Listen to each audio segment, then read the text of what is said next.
The Kansas City Chiefs are coming off of another Super Bowl victory, and they're the favorite for next season too at plus 600 on DraftKings. And how could they not be? The Chiefs have the best quarterback in the league, a pretty good roster, a top tight end in the league, and an elite head coach. Kansas City has already won 2 Super Bowls with Patrick Mahomes behind center, and it'd be dumb to think that they won't win another one while he's there. The Chiefs have won 2 of the last 4 Super Bowls and have played in 3 of them. Last season, Kansas City went 14-3 and went on to win the Super Bowl over the Eagles. It had been 3 seasons since they last won it all after they beat the 49ers following a 12-4 season. As far as their record goes, their best year actually came in 2020. They went 14-2, but eventually lost to the Buccaneers as Tom Brady got his 7th ring. 3 Super Bowls in 5 years. But what's probably even more impressive than that is the fact that they've played in the last 5 AFC championships, which is just wild. They lost to the Patriots back in 2018, and their most recent loss was in 2021 to the Bengals. Kansas City is really starting to build a dynasty, and it's about time they've actually had postseason success. Now, them making the postseason isn't anything new. They've made the playoffs in the last 8 straight years and 9 times in the 10 years since Andy Reid was hired. He took over as the Chiefs head coach in 2013, and they've been consistently good since he's got there. Kansas City was good with Alex Smith under center, but they didn't truly become great until they had a great quarterback,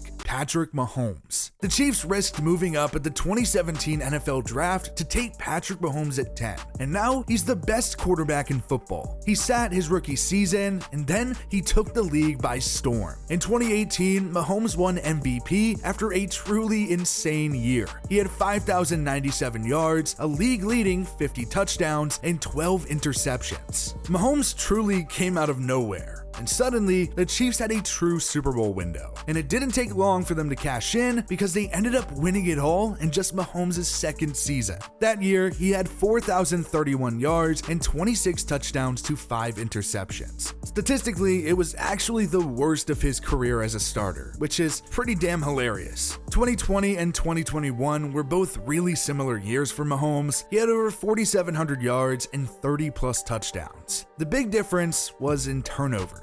He had 6 picks in 2020 and 13 in 2021. Heading into his 6th year in the league, Mahomes already had a Super Bowl and an MVP to his name. And he went on to add one more of both last season because why not? Mahomes led the league in passing yards and touchdowns and not only won the Super Bowl again, but got his 2nd Super Bowl MVP. Patrick Mahomes is legitimately on pace to be the focal point of the greatest of all time conversation. Now, I don't think anyone will truly ever unseat Tom Brady, but if there's a guy in the league right now that can get anywhere close, or at least seems to be on his way to getting close, it's Patrick Mahomes. He's dead-ass Batman, but Travis Kelce is his Robin, I think. I mean, I'm more of a Marvel guy, so bear with me on this. Gold team rules! But still, Travis Kelce is probably the best tight end in the league right now. In his 10-year career, Kelce has led the NFL in receiving yards 4 times, including in 2020, where he had a tight end record 1,416 yards. He's also led the league in touchdowns for a tight end in each of the past 3 years, and Kelce hasn't had a season with less than 1,000 yards since 2015. He is a future Hall of Famer.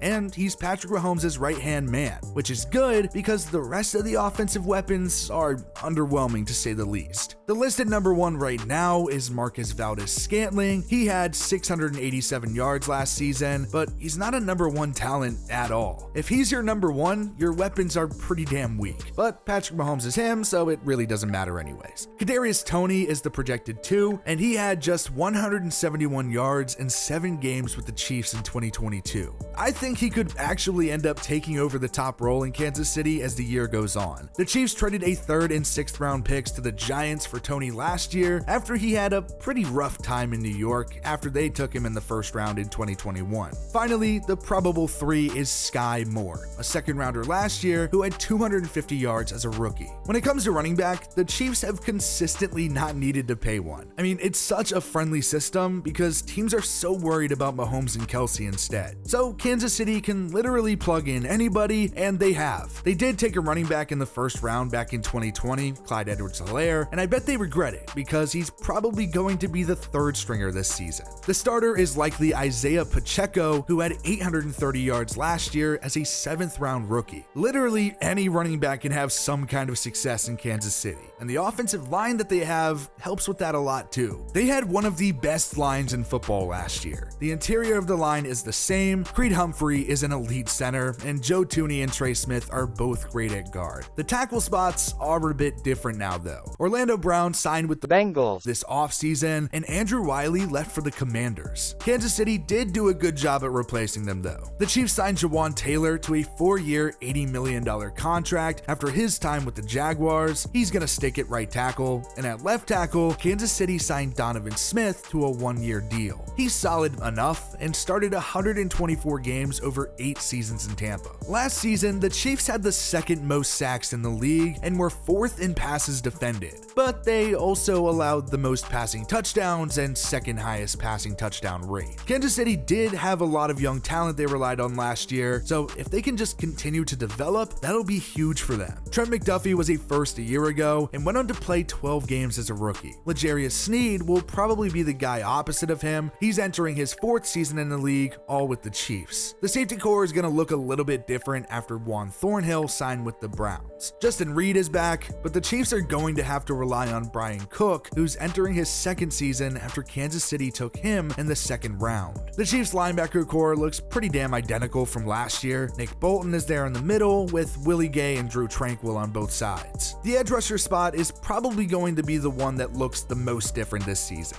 Frank Clark was released, and it did make sense because of the money. Carlos Dunlap is also gone, and that leaves a pretty young group. The Chiefs drafted George Karlaftis in the 1st round last year, and he went on to have 6 sacks. So I gotta imagine Kansas City does have some faith in him. They did also sign Charles Omenihu to a 2-year, $16 million deal. Finally, defensive tackle. Derek Nottie is entering his 6th year with the Chiefs, but the big name on the defense is right next to him, Chris Jones. He's one of the best in the league, and last season, he tied his career best with 15.5 sacks. Jones is a beast, and he's the star of that defense without a doubt. The Chiefs have a roster to easily make another deep run. They're the favorite to win it all again, and probably will be the favorite for seasons to come. And a lot of that comes on the back of Patrick Mahomes. The AFC West was supposed to be a super stacked division last season. And yeah, it got better, but it was also pretty damn disappointing for the most part. Maybe this will be the year though. The Broncos hired Sean Payton, so maybe he'll actually get Russell Wilson to bounce back to form. The Raiders signed that goddamn handsome bastard Jimmy Garoppolo, so maybe he'll help Las Vegas improve on a pretty bad first year under Josh McDaniels. Then there's the Chargers, who I think have the 2nd best chance to win the division, and they have had the 2nd best chance since taking Herbert back in 2020.